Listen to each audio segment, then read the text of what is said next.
Okay, hanapod tay ila-ilahon nga herbal, pinakanindot gid kay ni nga herbal mga guys. No?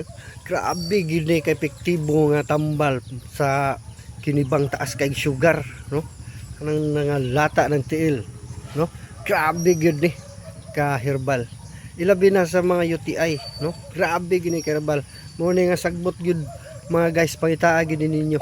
No, ako na ning natambalan ang akong UTI karon, nindot gyud kaya akong ginainom. Ang pamaagi niini, ang pagtambal niini, magkuha lang kag duha ka daon ani.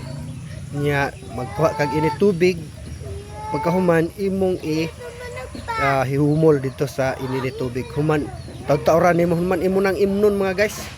Epektibo gyud kay nga tambal. Ang pangalan niini sa mga guys, Chinese gabon ni mga guys. Tindot gyud kay ni guys.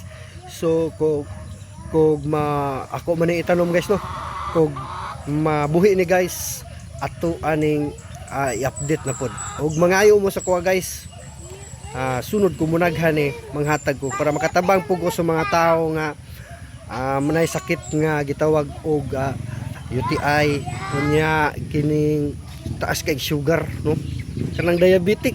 Lindot po kay ni mga guys, no, mao na ning sulbad sa inyo mga guys, sa mga aduna mo yung mga sakit din na nga diabetic o kining taas og sugar o kining UTI. Tungod kay cleansing kini, panghinlo kini sa ato ang tinae mga guys. Unya mutinaw, no? Nindot kay mutinaw ang imong ihi ani mga guys, no?